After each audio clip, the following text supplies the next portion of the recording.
Some of the things that we're looking at, that we're doing some, not only issuer, I call issuer being the company, training, kind of like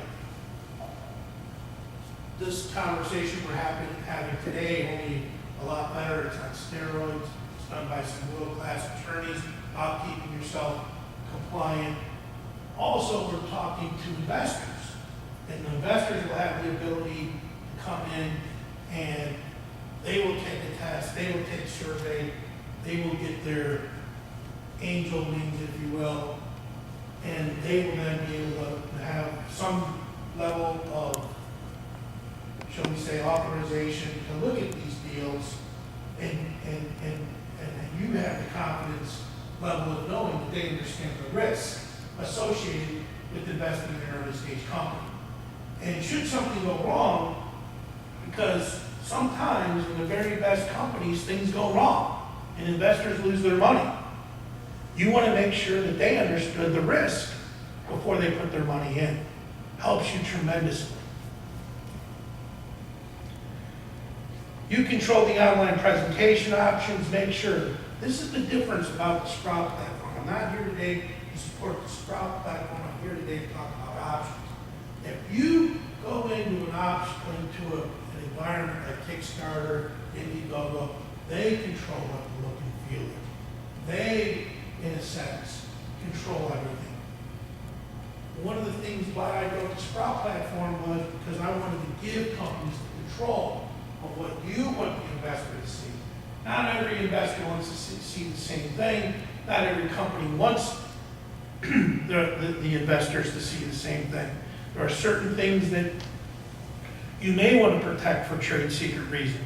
Make sure whatever platform you choose to go on, you can do that. Regulatory transparency. One of the reasons why I have an SEC commissioner, former SEC commissioner as a business partner, Raul Campos, is because with a very simple pull up the shade, the SEC can come in and see very quickly what's going on. And we let you know that in the event that you perpetrate a fraud or you do criminal activity while you're on our platform, we're going to cooperate with the state and federal authorities in turning over the information. Why? Because the guy sitting next to you has great intentions of being all above board, and everybody needs to get honest. If you're going to do an early stage offering, be honest. Don't perpetrate a fraud. There's no room for fraud in early stage capital formation. We're going to protect the investor, but more importantly as well, we're going to protect you from going to jail. We don't, if that's really the key. And if it's no fault of your own, you made a simple mistake, hey, we're going to tell you, hey, our compliance people see you made a mistake. There was a discussion that we had with the SEC about being an NGO. First time in 85 years. They were going to consider an NGO. That's how strong my platform is, a non-government organization for this whole crowdfunding platform. I didn't want to do it. Why? Because I don't want to do all the enforcement. Instead, FINRA is going to do it. Who's FINRA? FINRA regulates all the broker-dealers in the country. They're going to regulate all these crowdfunding platforms. So they're going to try. It's going to be a very difficult task. I suggested, the SEC wanted one kind of universal platform, everybody signs up for it, and everybody's on it. It's got full compliance, full protection. Our system does that. Whether or not we probably will relicense it, we probably will give people other access to it, the details are still being worked out. Very clear presentation, mobile, you're going to be able to do all these things, folks. You're going to be able to do your videos, you're going to be able to deliver them to your mobile devices.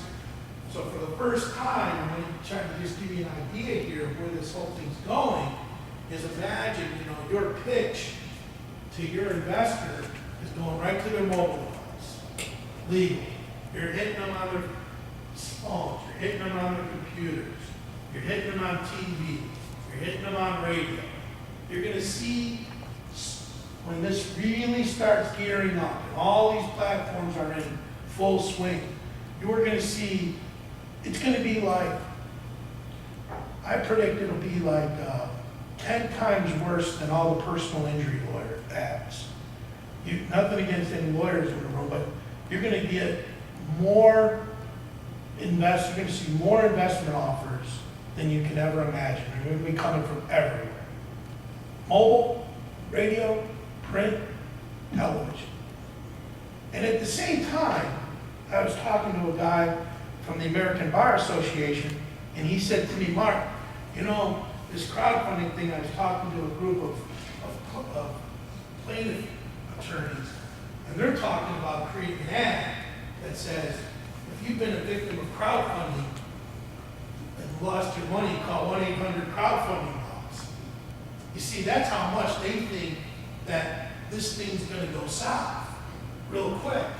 And I don't want the entrepreneurs that, you know, no fault of their own, things just didn't work out, are part of that 1-800 crowdfunding loss campaign that the plaintiff lawyers are running, right? It's just something to think about. Think about that. Everything's right there. It's the offering material, everything will be digital online, because that's how crowdfunding is. Now, the crowdfunding liability reducers are